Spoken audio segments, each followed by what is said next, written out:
আসসালামু আলাইকুম দর্শক। গুঞ্জন হোক কিংবা গুজব হোক, এই কথা তো বেশ কিছুদিন ধরেই শোনা যাচ্ছে যে সাবেক প্রধানমন্ত্রী দিল্লিতে অবস্থানকারী বা আওয়ামী লীগের সভানেত্রী শেখ হাসিনা যে কোনো সময় দেশে ঢুকে পড়তে পারেন। তিনি নিজেও এমনটা দাবি করে আসছেন। গত 2 দিন আগেও তার একটি যে অডিও রেকর্ড আমাদের সামনে এসেছে, সেখানেও তিনি বলছেন যে আমি আসছি এবং তার দৃষ্টিতে যারা অপরাধী তাদের বিচার তিনি করবেন, দলীয় নেতাকর্মীদের উদ্দেশ্যে বলছিলেন। এখন তিনি কি সত্যিই আসছেন? আর যদি এসে থাকেন, সরকারের পক্ষ থেকে কী ব্যবস্থা নেওয়া হয়েছে, এমন প্রশ্ন কোথাও কোথাও থেকে উঠছে। ঠিক এই ধরনের একটি রিপোর্ট করেছে ভারতের কোনো কোনো গণমাধ্যম, যেমন দ্য ওয়ালে একটি প্রতিবেদন প্রকাশিত হয়েছে 9 এপ্রিল বুধবার। এই প্রতিবেদনে যেটি বলা হচ্ছে যে শেখ হাসিনাকে দেশে ফেরাতে গোপনে তৎপর বা সক্রিয় হয়ে উঠেছে আওয়ামী লীগ। সংগঠনের প্রতিটি ইউনিট থেকে 200 থেকে 250 নেতাকর্মী 1 সপ্তাহের মধ্যে ঢাকা জড়ো হতে নির্দেশ দেওয়া হয়েছে এবং এ ধরনের একটি গোপন রিপোর্ট বাংলাদেশের অন্তর্বর্তীকালীন সরকারের হাতে পৌঁছেছে। সেই রিপোর্টের ভিত্তিতে পুলিশ সদর দপ্তর থেকে বেশ কিছু নির্দেশনা দেওয়া হয়েছে। সেই নির্দেশনা কি বলা হয়েছে, যেটি এই প্রতিবেদনে বলা হচ্ছে, দাবি করা হচ্ছে। 1 নম্বর হচ্ছে সকলের গতিবিধি পর্যবেক্ষণ করতে হবে। যাদের বিরুদ্ধে মামলা, মোবাইল ট্র্যাকিংয়ের মাধ্যমে তাদের চিহ্নিত করে গ্রেপ্তার করতে হবে। 3, গুরুত্বপূর্ণ স্থানে চেকপোস্ট তৈরি করতে হবে। 4, ফেরিঘাট, রেল স্টেশন ও বাস স্ট্যান্ডের উপর নজরদারি বাড়াতে হবে। স্থানীয় রাজনৈতিক বৃন্দের সহযোগিতা নিয়ে ঢাকামুখী কার্যক্রম মোকাবেলা করতে হবে এবং এ ব্যাপারে প্রয়োজনে জামাতে ইসলামী, বিএনপি এবং জাতীয় নাগরিক পার্টি এনসিপি, ছাত্রদের যে রাজনৈতিক দল, তাদের সহযোগিতা নিতে পুলিশকে নির্দেশ দেওয়া হয়েছে পুলিশ সদর দপ্তরের পক্ষ থেকে। এই নির্দেশনায় আরও যা বলা হয়েছে তা হচ্ছে সব ধরনের সামাজিক যোগাযোগ মাধ্যমে নজরদারি চালাতে হবে। আওয়ামী লীগকে অর্থ দিয়ে সাহায্য করতে পারে এমন ব্যক্তিদের বিরুদ্ধেও ব্যবস্থা গ্রহণের নির্দেশ দেওয়া হয়েছে। এমনকি ভাড়ায় চালিত বাস, মিনি বাসের উপরেও নজর রাখতে নির্দেশ দেওয়া হয়েছে পুলিশ সদর দপ্তরের পক্ষ থেকে। এখন এই ধরনের নির্দেশনার খবর নাকি আওয়ামী লীগ পেয়েছে। আওয়ামী লীগ আবার যেটি দাবি করছে তা হচ্ছে যে এই দলের বা আওয়ামী লীগের নেতাকর্মীদের নতুন করে জেলে পুরতেই সরকার এই ধরনের একটি কাল্পনিক গোয়েন্দা রিপোর্ট তৈরি করেছে।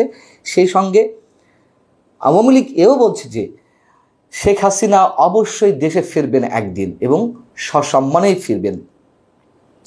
আমরা জানি না যে তিনি দেশে ফিরবেন কিনা, ফিরলেও কবে ফিরবেন, ফেরার পরে কি অবস্থা হবে।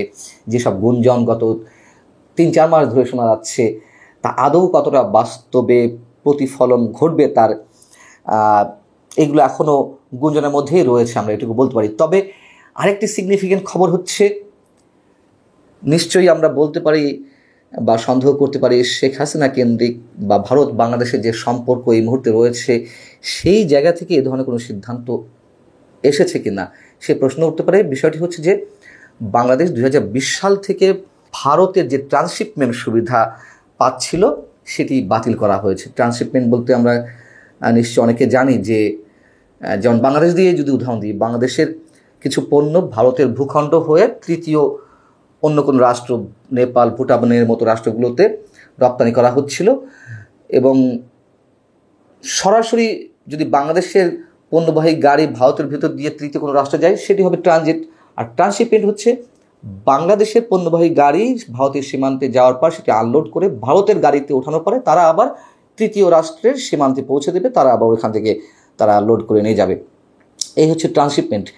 তো সেই সুবিধাটি বাতিল করা হয়েছে এবং এটি এমন এক সময় বাতিল করা হলো যখন গত 5-6 দিন আগে মাত্র, গত শুক্রবার, থাইল্যান্ডে ভারতের প্রধানমন্ত্রী এবং আমাদের প্রধান উপদেষ্টার মধ্যে যে বৈঠকটি হলো, সেই বৈঠককে কেন্দ্র করে বাংলাদেশ সরকারের পক্ষ থেকে বা বাংলাদেশ সরকারের কোনো কোনো কর্মকর্তা যে দাবি করে আসছিলেন, বিশেষ করে প্রধান উপদেষ্টা প্রেস সচিব, যে এর মধ্যে দিয়ে বাংলাদেশ ভারতের সম্পর্কে বরফ গুলেছে, তারা বা ডক্টর মোহাম্মদ ইউনূস নরেন্দ্র মোদীকে বোঝাতে সক্ষম হয়েছেন শেখ হাসিনা বাংলাদেশে অস্থিতিশীল করতে কী কী করছে, ডক্টর মোহাম্মদ ইউনূসকে যথাযোগ্য সম্মান প্রদর্শন করা হয়েছে, ইত্যাদি ইত্যাদি।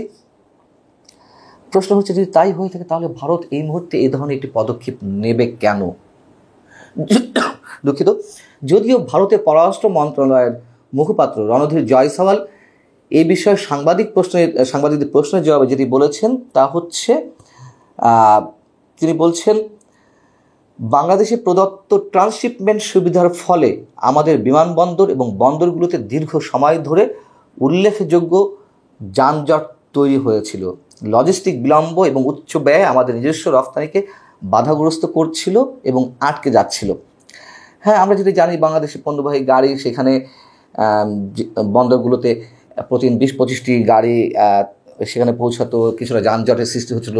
সেখানকার পোশাক রপ্তানিকারক যারা ব্যবসায়ী রয়েছেন তারাও দীর্ঘদিন ধরে এই আপত্তি জানিয়ে আসছিলেন যে বাংলাদেশে এই সুবিধাটা বাতিল করা হোক, বাংলাদেশের কারণে তাদেরকে নানান ধরনের জটিলতায় পড়তে হচ্ছে। কিন্তু এই মুহূর্তে কেন, যখন বাংলাদেশ ভারতের দুই সরকার প্রধানের বৈঠক নিয়ে অনেকটা আশাবাদী হওয়ার সুযোগ তৈরি হয়েছিল কারো মধ্যে, সেখানে এই ধরনের একটি সিদ্ধান্ত নেওয়াতে কি এটি মনে হচ্ছে না যে ভারত আসলেই কোনো অর্থনৈতিক চাপে বাংলাদেশকে ফেলতে যাচ্ছে বা বাংলাদেশকে বিশেষ কোনো চাপে ফেলতে যাচ্ছে?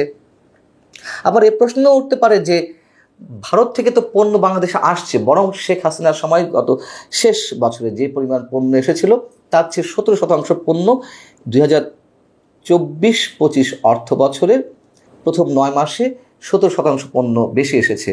ভারত তো বন্ধ করেনি পণ্য পাঠানো, যদিও পণ্য পাঠাতে গেলে তাদেরও তো অর্থনৈতিক ক্ষতি হবে।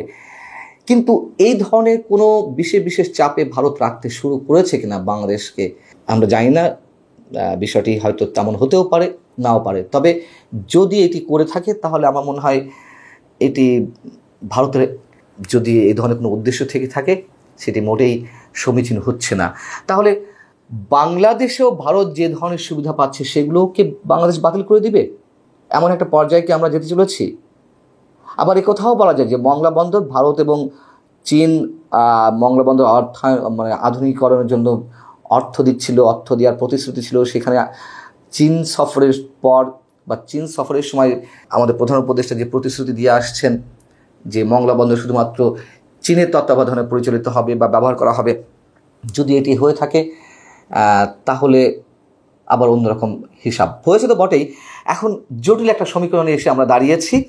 আর ভারতের এই নির্দেশনাটি, বাংলাদেশের ট্রান্সশিপমেন্ট বাতিলের এই নির্দেশনাটি এমন সময় এলো যখন যুক্তরাষ্ট্রের যে মাত্রাতিরিক্ত শুল্ক বিশ্বের বিভিন্ন দেশের সাথে সাথে বাংলাদেশের উপরেও আরোপিত হয়েছে এবং এর জন্য বাংলাদেশের পোশাক রপ্তানিকারকরা যে ভয়ঙ্কর বিপদের মধ্যে পড়েছেন, চামড়াজাত পণ্য রপ্তানিকারকরাও যে পরিমাণ সমস্যার সম্মুখীন হতে যাচ্ছেন, তার মধ্যে ভারতের এই সিদ্ধান্তটি নিশ্চয়ই আমাদের জন্য একটি বাড়তি বোঝা। এবং এটুকু নিঃসন্দেহে বলতে পারি আমরা যে বাংলাদেশের অর্থনীতি নিঃসন্দেহে ভয়ঙ্কর এক চাপের মুখে পড়তে যাচ্ছে। আল্লাহ হাফিজ, ভালো থাকুন সবাই।